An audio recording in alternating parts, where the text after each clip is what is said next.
hace un año y unos meses que en Vallaguana ocurrió una tragedia, pero fue una tragedia con tintes políticos, porque un regidor del Partido de la Liberación Dominicana, el regidor Renato de Jesús Castillo, fue asesinado y se descubrió que el asesinato se produjo luego de que el regidor había anunciado que se proponía denunciar unas irregularidades que estaba cometiendo el síndico de Vallaguana y se produjo entonces el crimen. El síndico Nelson Sosa Marte fue imputado por las personas que cometieron el crimen. Dijeron que fue él que había pagado para que se produjese ese crimen y se ordenó el apresamiento del síndico de Vallaguana. Y esto ha sido una batalla legal muy fuerte de parte de los familiares del regidor Renato de Jesús Castillo. Ayer, el juez Darío Gómez de la Corte de Apelación de la provincia de Santo Domingo, mediante el pago de una fianza a través de un seguro, una fianza de 2 millones de pesos, dispuso la puesta en libertad del síndico como autor intelectual de la muerte de Renato de Jesús Castillo. Nelson Sosa Marte obtiene su libertad conjuntamente con las demás personas implicadas en este asesinato, aunque el juez, un poco para consuelo de la familia del regidor asesinado, el juez Darío Gómez, envió a juicio de fondo a las personas imputadas en este crimen. No, los demás no fueron dejados en libertad, fueron dejados en prisión, aunque todos, incluyendo el síndico, sí fueron enviados a juicio de fondo. Yeah. Hubo uno que quedó en libertad por un no al lugar. Ese se entiende, uno de los que estaban investigando, el juez entendía que no había indicio de culpabilidad contra ese sexto acusado. 5 quedaron presos, el alcalde suelto, también acusado y también bajo juicio de fondo, y uno fue puesto en libertad. Ese hecho puso de relieve hasta dónde ha llegado la rebatiña, o no la rebatiña, la corrupción, y con la corrupción, la delincuencia enquistada en instituciones públicas y en partidos políticos. Y en este caso se trata de un dirigente del PLD, el síndico, que mata o planea o paga para que maten a otro compañero de partido, un regidor, que por la forma en que vivía ese regidor, era un hombre modesto y todo el mundo ha dado testimonio de que era un hombre honesto y que no estaba de acuerdo en la forma en que se dirigían las cosas en ese cabildo de Vallaguana. Es un hecho escandaloso que debido a que este síndico se ha podido pagar un buen servicio de abogados, se han estado haciendo incidentes, se reenvían y hay mucha preocupación en Vallaguana. El dirigente y diputado Juan Uvieres ha estado denunciando que hay serios intentos por diluir este hecho y porque quede sin castigo por lo menos el alcalde y que las cosas se queden en quienes ejecutaron el asesinato. Sí. Lamentablemente aquí no existe la figura como tal del autor intelectual y lo que se hace es que se le suele castigar como cómplice a quienes contratan a pistoleros para que dispongan de la vida de una persona. Ya lo vimos en el caso del empresario Román en Santiago, con todos los intentos que ha habido de asesinato contra su ex esposa y luego contra Jordi Veras, que fue castigado como cómplice. Pero porque no existe la figura del autor intelectual. Bueno, pero esto es muy lamentable y evidencia la precariedad de la justicia dominicana, porque todo el mundo sabe, conoce y se ofrecieron a los diferentes tribunales donde fueron a solicitar la puesta en libertad de Sosa Marte, el síndico de Vallaguana. Yo no sé si ustedes recuerdan la sonrisa con la que él se mostraba ante los medios de comunicación cuando se le conocían las medidas de coerción. Muy cínico. Con mucho cinismo y con hasta despreocupación, es decir, a él no le importaba. Ese señor todo lo que dijeron, fue capaz de hacer un teatro, ir donde la viuda a dar el pésame. Eso se recuerda, están las fotografías ahí. Sí. Es una persona muy fría. Entonces, es una situación, además de que se pudo investigar y hay unos antecedentes que vinculan a esta persona con hechos igualmente non santos en Estados Unidos, en donde vivió antes de venir aquí y dedicarse a la política. De manera que es precaria la justicia dominicana, uno tiene que decir eso. Él estuvo bajo prisión preventiva en San Pedro de Macorís. Hubo bastantes esfuerzos para que él pudiera salir en libertad de parte de sectores políticos que entendían que él no debía ser juzgado por el hecho del crimen de Sosa, del crimen cometido contra el regidor de Vallaguana. Un regidor que, como tú decías, Gustavo, es una persona que no tenía antecedentes de corrupción o que no tenía sino un historial de dedicación y de adhesión a los postulados originales del Partido de la Liberación Dominicana. Un hombre de vida modesta. De hecho, su señora esposa quedó inclusive embarazada, esperando un hijo cuando él fue muerto. Tenía otros hijos. Y también ella misma ha denunciado como ella fue prácticamente abandonada a su suerte después del asesinato de su esposo. Es un hecho condenable, es una tragedia, es una barbaridad. Y hay que tener los ojos puestos en este caso para evitar que quienes ordenaron el asesinato de este hombre se salgan con las suyas. Bien, hay otro caso relacionado con la justicia, Gustavo, es Jenny Berenice Reynoso. La fiscal del Distrito Nacional acaba de solicitar la extradición de los implicados en el caso en el fraude del Banco Peravia. Varios de los implicados, especialmente los dos más importantes ejecutivos, que eran Gabriel Jiménez Aray y José Luis Santoro. En el caso de José Luis Santoro, la fiscal del Distrito Nacional lo vincula al lavado de activos de dinero procedente del narcotráfico y revela además que José Luis Santoro estaba vinculado con un capitán de la Policía Nacional que además está imputado por narcotráfico.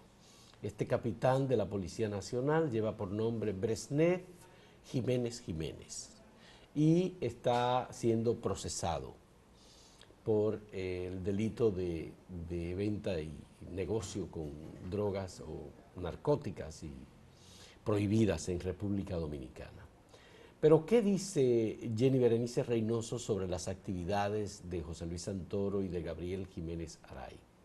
Que los dos se coaligaron y tenían formas tan variadas de evadir la responsabilidad que tenían con las autoridades y con los ahorrantes del banco, que las cuentas de ahorro de las personas en el Banco Peravia, ellos las manejaban, les sacaban dinero, utilizaban tarjetas de crédito, emitían tarjetas de crédito sin que las personas se dieran cuenta, giraban dinero, sacaban dinero en efectivo, todo, una cosa realmente insólita, lo que evidencia también la falta de supervisión del sistema financiero, por lo menos en ese caso, de la República Dominicana. Bueno, en ese ¿Cómo caso, lo lograban? Fausto, desde un principio ha puesto muy en entredicho, primero, la vigilancia que deben tener las autoridades del sistema financiero nacional, que después de la quiebra de los bancos de 2003, fraudulenta, hubo un reforzamiento de las normas, todo este tipo de cosas, ¿no? Pero además de las demás autoridades que deben depurar a cualquier persona que viene a residir a la República Dominicana, sea en calidad de inversionista o como fuere, y en este caso porque esas personas venían prácticamente a residir aquí. Sí. Se sabía en Venezuela, habían serias denuncias sobre ellos. Sí. Nosotros las recibimos. Recibimos, o sea, y si los medios tenían esa información, uno no se explica cómo es que las autoridades de migración, las autoridades policiales y del Ministerio Público y las propias autoridades del sistema financiero no hicieron unas averiguaciones mínimas antes de permitir que esas personas se establecieran aquí y que pudieran convertirse en banqueros en República Dominicana. Bueno, nosotros hablamos con las autoridades de la Superintendencia de Bancos porque hicimos una investigación sobre el caso del Banco Peravia y sus operaciones mucho antes de que se diera a conocer el fraude. Pero las autoridades entendían que ellos estaban adheridos a la ley monetaria y financiera, que estaban cumpliendo con las normativas prudenciales de República Dominicana y había habido, por lo menos en Venezuela, denuncias en el sentido de que ellos estaban dedicados a captar recursos de venezolanos y que ya habían tenido antecedentes de fraudes en Venezuela. Nosotros hicimos incluso muchos intentos por entrevistar a José Luis Santoro y a Gabriel Jiménez. Nunca quisieron dar la cara. Nunca, absolutamente, nunca estuvieron dispuestos a acceder a una entrevista con nosotros y además se negaron todo el tiempo a ofrecer información. Luego, nosotros de todos modos hicimos nuestro reportaje, yo recuerdo, pero antes de darlo a conocer, le pedimos a uno de nuestros abogados que revisaran, por supuesto, el texto, tomando en cuenta, para uno no exponer el medio de comunicación a una demanda judicial. No, y porque la ley financiera es muy estricta respecto a cualquier tipo de información que pueda crear una corrida en un banco y llevarlo a la quiebra. Esa fue la recomendación de nuestros abogados, que nos dijeron que no era prudente hacer una publicación sobre estas operaciones, tomando en cuenta lo estricta de la ley monetaria y financiera, y que si se publicaba una información de esa característica podía generar algún tipo de corrida que afectara al banco y eso podía ser imputado a la publicación hecha por el medio de comunicación. Y uno no es irresponsable. Entonces nosotros decidimos no hacer la publicación. Pero después de la quiebra del banco y de la salida subrepticia de sus ejecutivos, es que entonces las autoridades se dan cuenta de que, bueno, nosotros teníamos razón. Lamentablemente pudo haberse evitado una situación mayor, pero no fue posible. Y ahora lo que se está pidiendo es la extradición de Gabriel Jiménez, de José Luis Santoro, de sus hijos, sus esposas. Creo que hasta la madre de José Luis Santoro recibió dinero del Banco Peravia, de los ahorrantes del Banco Peravia. Es una situación muy, muy lamentable que el país se exponga a eso, afecta, por supuesto, la credibilidad de las autoridades en la supervisión del sistema financiero. Ya habíamos pasado por una quiebra fraudulenta de algunos bancos del sistema financiero en el año 2003 y estas cosas, por supuesto, que siempre afectan y hacen daño, especialmente a las instituciones bien establecidas en nuestro país. Hacemos una pausa.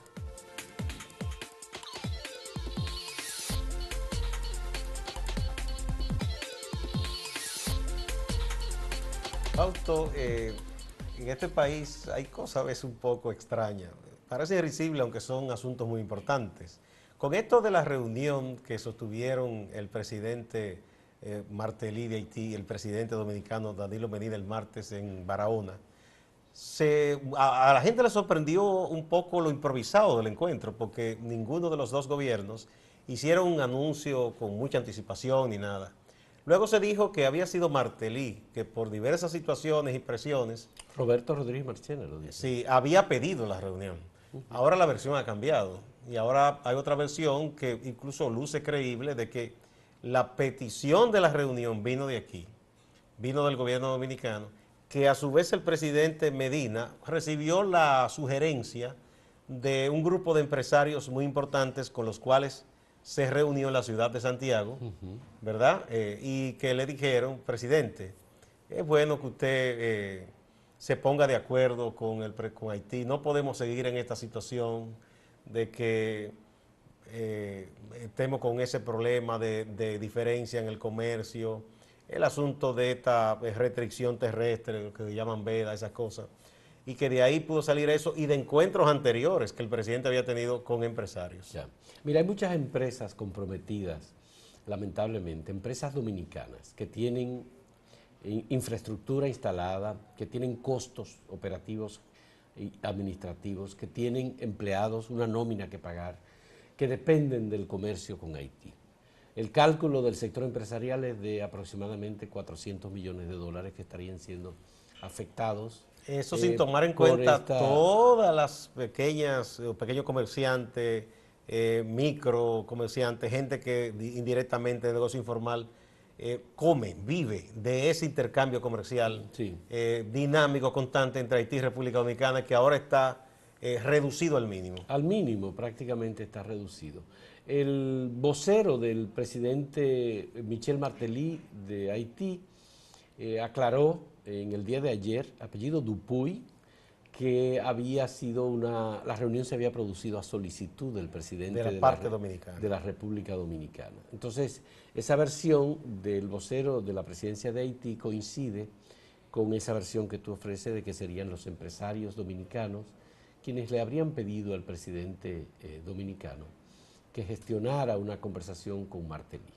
La idea de la reunión no importa de dónde haya salido. Sí, eso es lo de menos. Decimos que la reunión era importante, era necesario y ha permitido, en un sentido, flexibilizar las tensiones.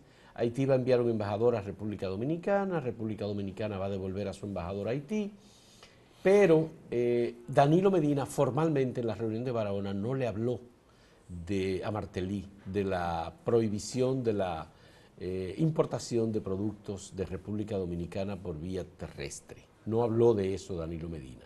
Se designó una comisión encabezada por los ministros de Comercio de Haití y de República Dominicana para rendir un informe en un plazo de aproximadamente 15 días. Ese informe se supone que tiene que tocar el tema de la prohibición. Pero por otro lado, y es lo que tiene por supuesto que generar muchas dudas, se habla de que el presidente Danilo Medina va a visitar Haití y que va a visitar Haití en los próximos 15 días. Incluso ya se está hablando de que el DNI, acaba de decir Sigfrido Pared Pérez, garantiza la seguridad del presidente de la República en su viaje a Haití. Hay sectores, por ejemplo en el Congreso Nacional, que dijeron que el presidente no debía viajar a Haití, y hay todo un debate sobre el viaje del presidente, si sí o si no. El economista es gobernador del Banco Central y que también es diplomático, Roberto Saladín, dijo que el Congreso debe prohibirle al presidente Danilo Medina que viaje hacia Haití. Bueno, yo creo que eso es un poco extremista, esa posición. Sí, pero claro. Ahora bien, ¿qué es lo que ocurre? En Haití, el próximo día 25 de octubre, en 9 días, 8 días, habrá elecciones presidenciales, la primera ronda de las elecciones. Por tanto, tal vez por esa razón no es prudente que el presidente Danilo Medina no es el mejor de los en este ambientes. Momento viaje a Haití. Es decir, en medio de un proceso electoral. Es decir, un proceso electoral con muchísimas interrogantes, con toda la precariedad institucional de Haití. Eso puede prestarse a muchas cosas, incluso hasta de especulaciones, a muchísimos. Y no es bueno, no es un ambiente enrarecido, para decirlo de alguna manera, que no es bueno que el presidente dominicano esté presente allí en esas circunstancias. Además, hay otra razón adicional. El presidente Martelly ha hecho mucho esfuerzo por utilizar el tema, las tensiones de República Dominicana y Haití para darle fuerza a su candidato presidencial en las elecciones del próximo día 25. No ha tenido éxito el presidente Martelly. Su candidato está prácticamente en quinto o en sexto lugar. Ha bajado estrepitosamente el candidato del partido del presidente Martelly. El PTHK. Entonces, ¿qué ocurre con esto? Que si el presidente de la República, Danilo Medina, permite que Martelly intente utilizar esto para el proceso electoral de forma que pudiera ser desesperada, se va a desprestigiar la posición interna e internacional de la República Dominicana frente a Haití. Sí, porque pudieran acusarlo de que él habría previamente pactado eso con Martelly. Le va a dar arma electoral tanto a la gente de Martelly como a la oposición, porque todos allá usan el tema. Y por otro a lado, veces quieren parecer lo más antidominicano algunos para ganancia electoral, como hay gente que lo hace. Yo no sé si tú recuerdas que hay un periódico haitiano llamado Haití Sentinel que publicó una denuncia en el sentido de que la decisión del Ministerio de Comercio de Haití de prohibir la importación por vía terrestre de 23 productos dominicanos era una manera de recaudar fondos, unos $700,000 en ese momento aproximadamente. Casi $1 millón. Para la campaña electoral del candidato del presidente Martelly. Sí, sí, nosotros publicamos ese documento. Publicamos el documento. Entonces, ellos han querido desmentir, pero los medios más serios en Haití han echado muchas dudas sobre el asunto de la restricción terrestre y cuáles son las reales causas, porque Bueno, la causa oficial es que ellos quieren organizar el cobro de aranceles. Ya. Pero ayer hubo manifestaciones en Haití y en la frontera de República Dominicana con Haití, del lado haitiano. Y de Los este lado sectores, se impidió a los haitianos que pasaran, claro, que no tenían nada que ver con comercio. Haitianos que tienen residencia dominicana como estudiantes o visa de estudiante, fueron impedidos de entrar, porque las cosas se tensan mucho cuando sí, ocurre eso. sí. Y algunos dominicanos entendían, decir, si nos están perjudicando, entonces esta gente no tiene que entrar aquí. Bueno, pero Y eso es un exceso de las autoridades permitir eso, porque eso no le corresponde a un ciudadano común, decidir quién entra o no entra a este país si viene con un documento legal. Claro, y si hay autoridades de migración que están ahí y Para que eso. son las que ejercen la función de permitir la entrada y salida. De manera que es un caso que está un poco enmarañado, pero que no hay por qué preocuparse demasiado en el sentido de si el presidente puede ir o no, porque al final entendemos que no será posible en estas circunstancias, con un proceso electoral en marcha, que el 25 de octubre hay la primera vuelta y que Martelly además está cada vez con menos poder de decisión sobre las actuaciones de su gobierno. De todas maneras, como siempre decimos, lo mejor en todas circunstancias es que estos países se entiendan y que caminemos hacia la normalización de las relaciones, sobre todo de las relaciones económicas, porque hay mucho de interés en ambos lados. Y República Dominicana, que es la que tiene la mayor proporción de ganancia en el intercambio comercial, es la que pierde más cuando se interrumpen las relaciones comerciales. O sea que siempre es bueno que haya entendimiento y conversación, aunque este no sea el momento para que nuestro presidente viaje hacia Haití. Bueno, muchas gracias. Continúen con la programación de Acento TV y nos veremos el lunes en otro Escarbando.